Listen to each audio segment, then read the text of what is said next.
Hi everyone. Today I'm going to share some of the recent books that I have got hold of. Some of them, in fact, I think two of them, I got from a secondhand shop. So I'm not sure if you can still get those or not, but you might be able to. You usually can if you hunt high and low. So the first book that I'm going to share with you is called Urban Watercolour Sketching, a guide to drawing, painting and storytelling in colour by Felix Scheinsberger. I think that's how you say it anyway. So, I mean, look at that gorgeous picture in the very front there. That's lovely.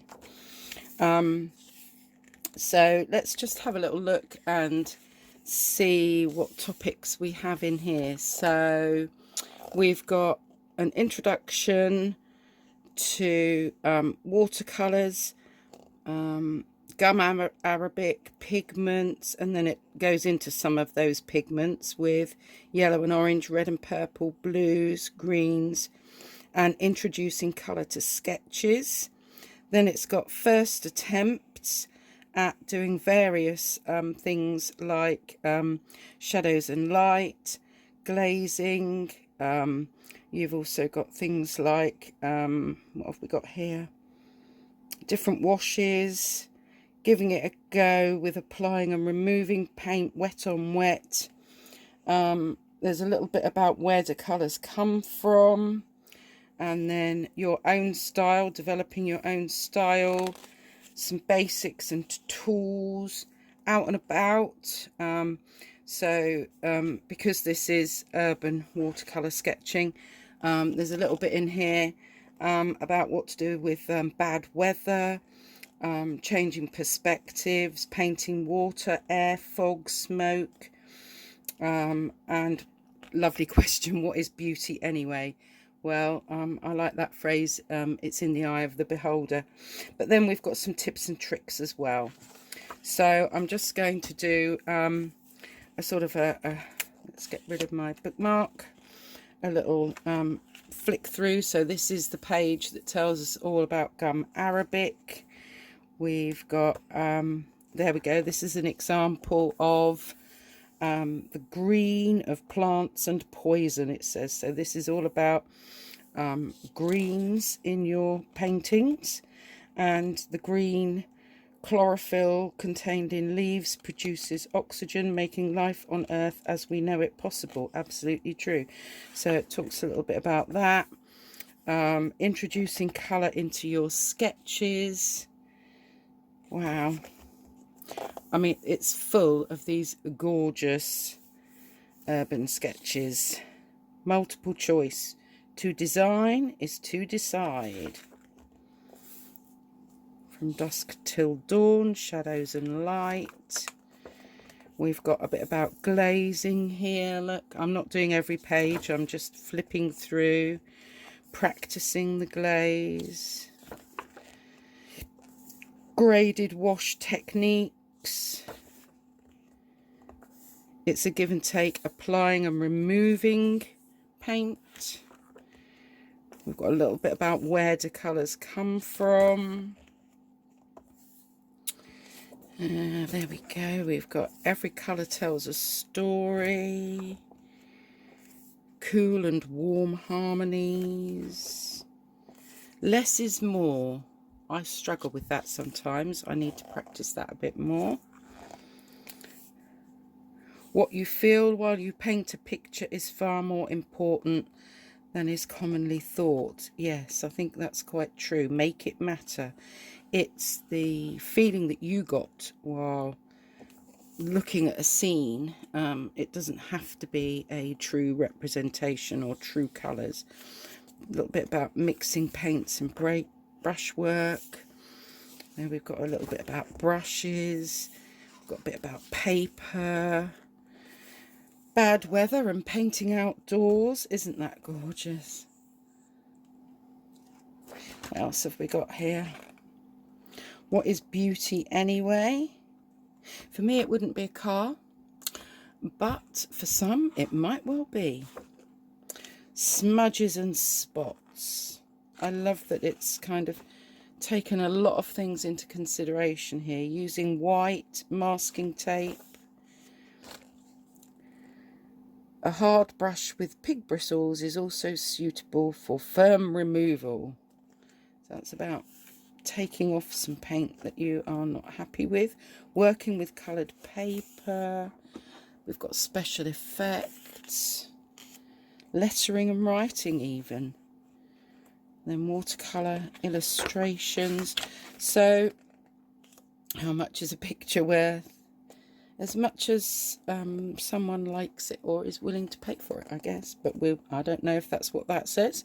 But it's a really, really quite thick book there. Urban Watercolour Sketching by Felix Scheinsberger. And I think that's rather a lovely book. That one came from, I got that from Amazon, by the way. My next book that I'm going to share with you, I got this secondhand from a bookshop down south when I went to visit my siblings the other weekend. A field guide in colour to woods and forests with 415 species illustrated in full colour. So you can see I actually got this from Hewingdon Manor. They had a second-hand bookshop at Hewingdon Manor, which is a National Trust property. So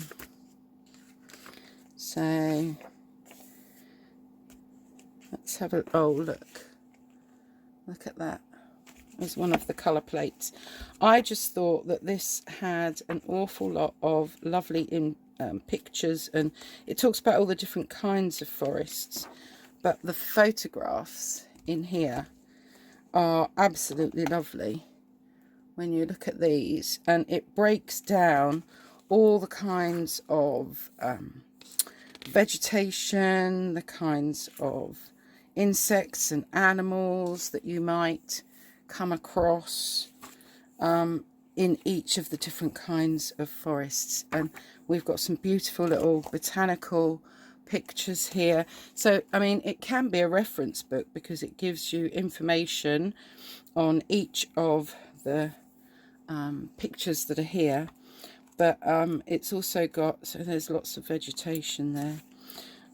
Here we've got beetles, we've got some birds in here, foxes, badgers. This is deciduous woods. We've got fungi, more vegetation. We've got some more butterflies and moths. Here we've got some more birds, woodpecker. I just think that the colour plates, if you want something for referencing what it is that you've seen, and sometimes you're just not quick enough to get your camera out, or you just want a different pose, then all of these colour plates are just stunning, just stunning. Look at those. So yes, it's chock-a-block full of everything that you would find in the forests, with these beautiful colour plates and then information about each one. So this picture here is the field vole, and it gives you information about the field vole.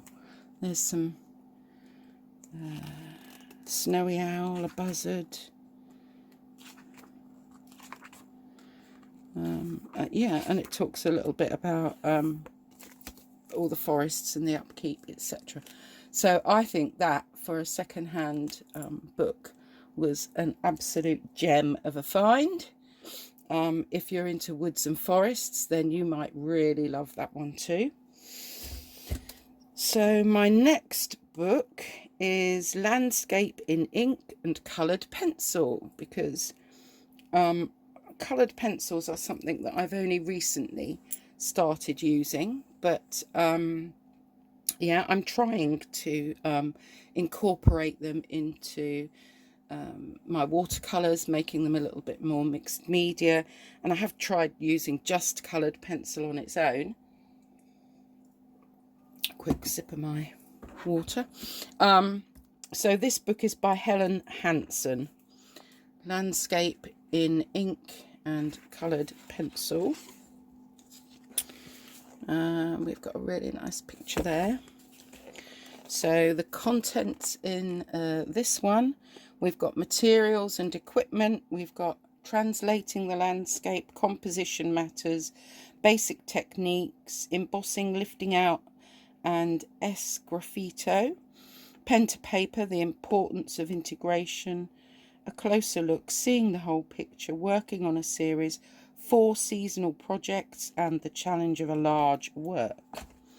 So I will flip through some of the pages here, but I mean the pictures in this are also absolutely stunning.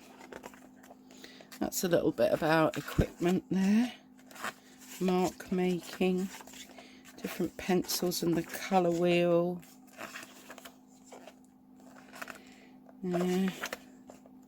Translating the landscape. I just think that these are beautiful. I even really like this one, which surprises me. And that one, I think, is absolutely gorgeous. Autumn leaf design. So yes, we've got lovely colour chart there. Composition matters. So we've got a little bit on composition. You can see that the pictures in here are gorgeous. Basic techniques.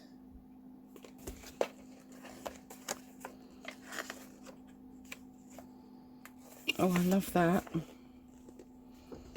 So that's using putty rubber for light, rain and mist. That's just lovely. Look at some of these. So if this is the kind of thing that you like, I love that one.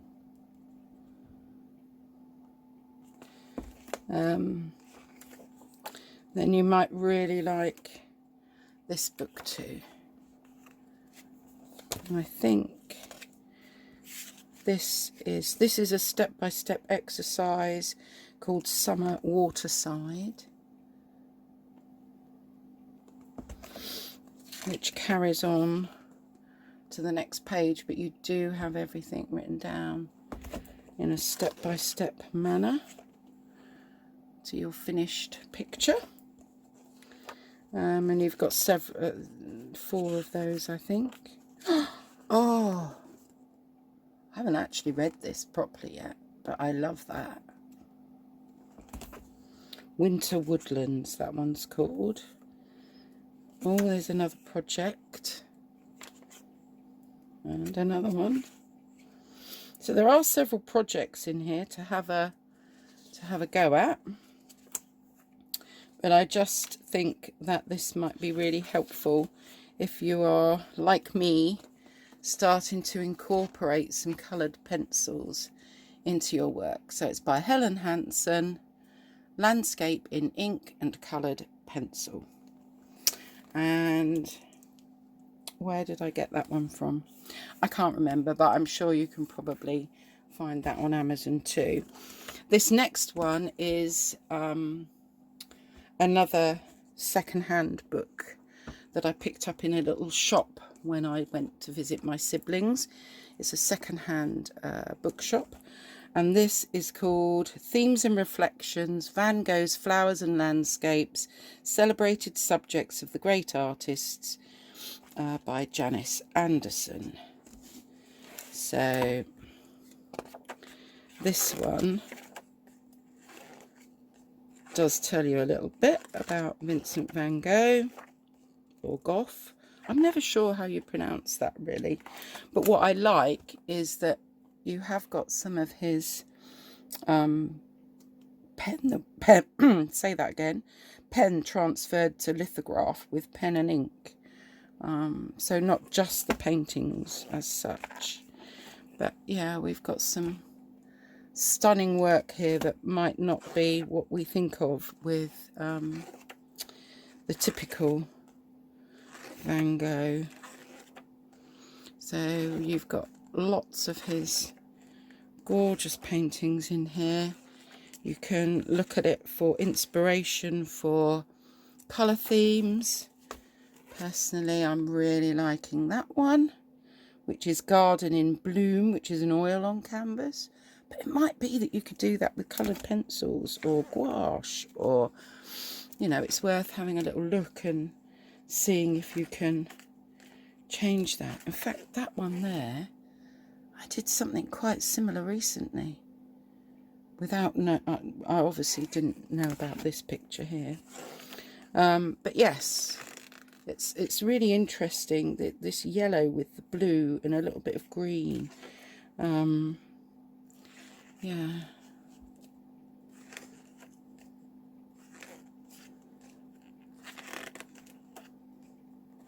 So I guess Van Gogh or Van Gogh is either an artist that you like or you don't like. We don't have to all like the same artists. But yes, really lovely little second-hand book that cost me like, I don't know, £1.50 or something. Didn't cost a lot in a little second-hand shop. Oh, tell a lie, £3. There you go. So that's Van Gogh's Flowers and Landscapes. So those are some of my recent book purchases. I will also share with you a couple of, well, actually 3 sketchbooks that I recently bought. This sketchbook is the Sea White of Brighton sketchbook, all media, acid-free, cartridge paper. It's A5, it's 160 GSM. And as you can see, this one cost me £8.95. This was from a stationer's when I went to visit my siblings, and I can feel that the paper is going to be quite nice for light washes, ink and wash, coloured pencils, but because the cover didn't have, it was just brown like this, I decided to play around. It hasn't come out how I wanted it to come out, so, but I thought I would share it with you as a sketchbook, and also just to say, things don't always work out every time for all of us, but I'm still going to enjoy it, and maybe that's mist or rain, I'm not sure, but I'm not going to not use it just because I'm not that fond of what's on the front. I could gesso it and start again. This is a Clairefontaine travel album. It's got 180 GSM paper in it. 30 sheets. It's 20 centimeters by 20 centimeters, and this paper is much more textured, and I can see that that's going to work really well with watercolor. And that one wasn't very much. I got that from Amazon. I think it was around about a tenner. I just thought that because it's got the ring binder bits there, it's going to be easy to keep it flat, and I quite like the fact that it's got the elastic on it. So I will be testing all of these 3 sketchbooks, this one being the 3rd. This one was, I think, another Clairefontaine. Yes, this is another Clairefontaine. It's the Etival 300 GSM. It's got 24 pages and it's 21 by 21 centimetres, and this is cold pressed paper. So, oh, and you also get 12 postcards inside. This also was from Amazon. This was a bit more expensive, I think, but it was still under £20. It's got this grey cover, silvery grey cover on it, but what I did was I put watercolour ground on the top, and I've designed this on the front with some Pebeo Cerm Relief and some watercolours and various other things, just because otherwise it was grey like this and I wanted it to look pretty. So this isn't a ring binder. This is all kind of, you can see you've got your leaves here, but it did say that it would lay flat, and to be honest, I can see that it is going to lay flat, and it does mean that I'm going to be able to do a spread all the way across the page if I want to. So this feels a little bit more substantial and good for watercolour, whereas this one I think is only going to be more for mixed media, a little bit of light wash maybe, but not for anything that's going to be too needs too much water, basically. So yes, I've got 3 new sketchbooks that I'm going to be trying out over the next few weeks. So those are my latest buys, together with the books that I showed you. I hope that was of interest to some of you. Take care and see you next time.